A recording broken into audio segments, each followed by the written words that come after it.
Young Thug is one of the most beloved names in all of modern hip-hop, and really just in hip-hop history. He seems to demand a wide-ranging pool of respect from both mainstream trap fans and the underground music community. But why is that? What makes Thugger so fantastic in both image and music? Well, today that's exactly what we're going to be looking at. To avoid literally giving a recap of Young Thug's journey, I'll outline it in loose terms here. Thug is from Atlanta and first began his ascent in the mid-2010s, collaborating with fellow Atlanta natives like Gucci Mane and hip-hop royalty from elsewhere in the South, specifically Birdman, who was instrumental in the success of Lil Wayne, someone who Thug owes a lot of his influence to. Now, I'm not going to get into all the weird stuff surrounding Birdman, if you know, you know, but it's important that I mention him because he was the leader of Rich Gang, a music collective, I think, under which Thug dropped one of his first and most iconic hits, Lifestyle. It was here that Thug showed off both his penchant for singing and the extremely mumbled rapping style he possessed at the time. I think it's safe to say that Thug was more of an instrument here than a rapper. His voice and inflections were a lot more essential to his music than any real lyrical material. And Thug leaned into this, possibly as a gimmicky thing. I mean, this was around the time Thug was dressing up in these ridiculous clothes, and while his style would later become very gender fluid and influential, these fashion choices seemed like they were definitely little more than a gimmick at the time. And that's really the fascinating thing about Thug. He started off with all these gimmicks and jokes that even when he rose to fame, he never seemed to drop. They ended up transforming into something more. I think a song like Worth It off Slime Season 3 is a solid example of how Thug's singing developed into a legitimately beautiful part of his art. Likewise, we go from Barter 6, an album which literally gets its name from a gimmick trying to, I guess, annoy Lil Wayne and mock his long-delayed The Carter 5, to something like Jeffrey, where Thug is actually paying homage to important influences in his life in interesting ways and posing on the cover in a dress, which is now in a literal museum. And from here onward, Thug started to become a figure taken more seriously in music, largely because he converted those gimmicks into something more real. This isn't like Lil Pump doing his nails to, I'm assuming, generate mindless clout points. Thug was making all the things he'd become known for into serious stuff that I think is pretty admirable. Where is queer hip-hop today without people like Young Thug? I mean, Thug has undeniably said some stupid and homophobic things in his career, but he has also spoken a message of breaking down gender norms and supporting queer rappers like Lil Nas X. Especially right now, when homophobia in hip-hop is getting a massive spotlight shown on it, I think it's interesting that the most apparent link between the inclusive side of people like Elton John and Lil Nas X and the bigoted side of people like Boosie and T.I. is Thugger. And Thug's music often reflects the interesting point in hip-hop which he fills. After all, Thug basically just raps from personal experience and about his life. And I think the most interesting Thug albums are easily the ones which lean the hardest into those things which make Thug fascinating. Beautiful Thugger Girls was country trap before it was cool, Barter 6 capitalized on all of Thug's signature inflections for a very ominous and dark collection of songs, and So Much Fun does basically the same but for the signature style of party trap which Thug helped to build. And literally any Thug album can be your favorite, but if we want to talk about the best Thug album, I think we need to distill our criteria of what makes Thug so great, and then see which album best achieves these goals. And this is where I will make my argument for Jeffrey, which I believe is Thug's masterpiece, at least so far. Punk out on October 15th.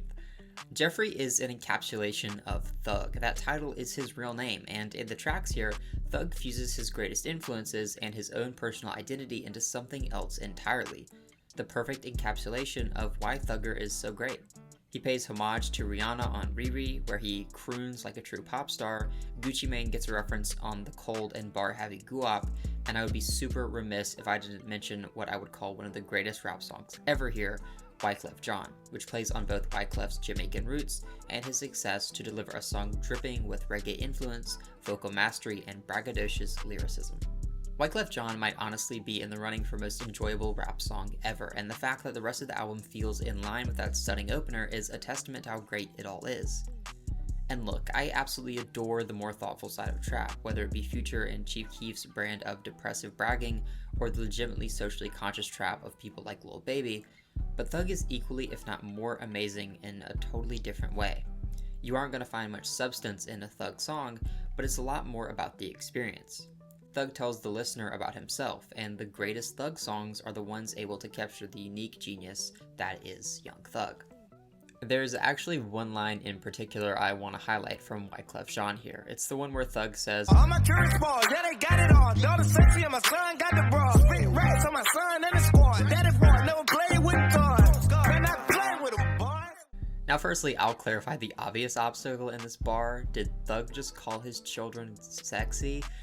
And long story short, I don't think so. I believe Thug is using daughter as it's often used in Jamaican slang as shorthand for girl, and son is a general term which can often be used to describe male friends, especially in rap. With that out of the way, here's why I really wanted to bring up the line. So Thug paints his friends as children here, with himself as their surrogate father, yet he also frames himself as in the mix with the boys, a dangerous group of violent people he urges one particular friend to steer clear of. And this neatly summarizes Thug's status in the game. He's both father and peer with a lot of up-and-coming rappers, attempting to steer many away from a dangerous life of drug use and street violence. Yet Thug is a smaller artist than many of these people he's put on, and often only a few years in age from his many, quote, clones. Lil Baby is 26, Gunna 28, while Thug himself is still only 29. And I think this is another key aspect of what makes Thug so endearing to the rap community. I think he could honestly make awful music and still be revered due to his actions and the sheer number of people he's managed to put on.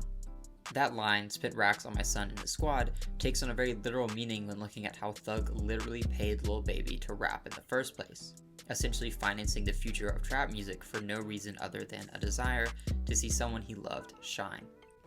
Now the influence pool in rap goes pretty linearly from Lil Wayne to Young Thug and to all the, quote, clones flooding the market right now, yet the difference with Thug is that his influence has come as a byproduct of both his style and his hands-on approach to crafting trap music. Artists who match Thugger's influence like Future don't really put on like he does, and even those who try, like Gucci Mane with his new 1017 roster, fail to reach the same heights. And I know it might seem like we're getting away from the music here, but like I already mentioned, Thug's music is his life. I particularly love the sentiment of Just How It Is off So Much Fun, where Thugger says, "I put on my brothers, I put on my bitch," and later, "I'm telling you just how it is." It's impossible to miss the clever and respectful genius of the anthem titled Lil Baby, falling right after the song Bad Bad Bad, featuring the titular rapper on So Much Fun.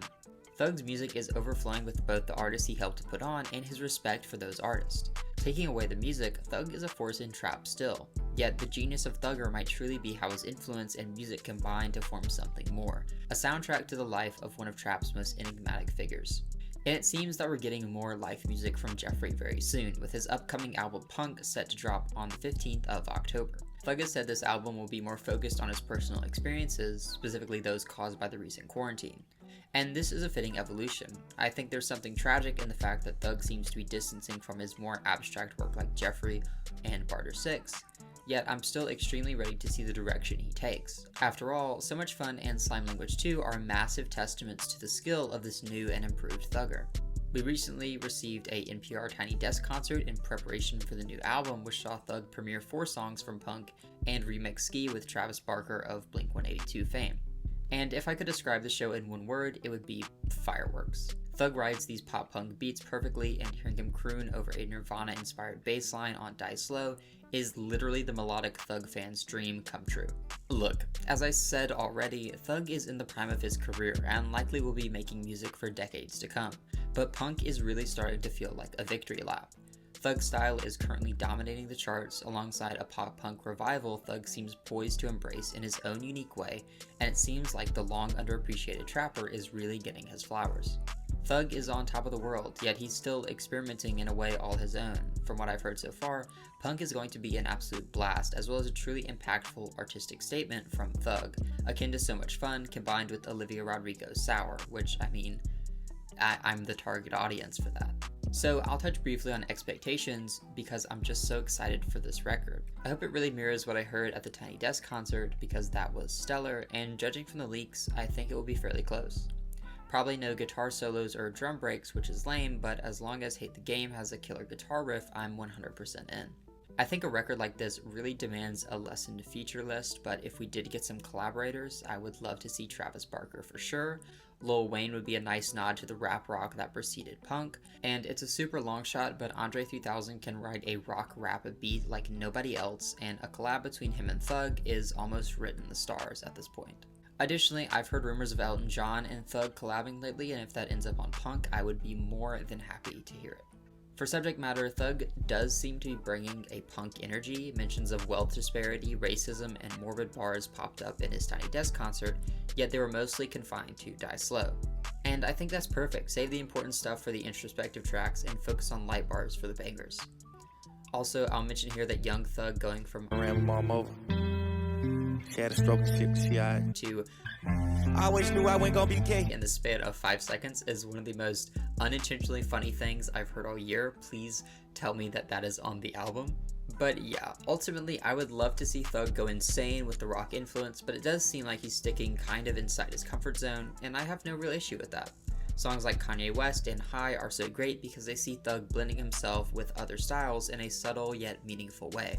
And all I can really hope is that punk mirrors these stylistic blends. Overall, I'm beyond excited. I expect this to be just an abundance of enjoyability and a perfect cherry on top of the illustrious career which has come before. Just please God, let there not be another MGK feature.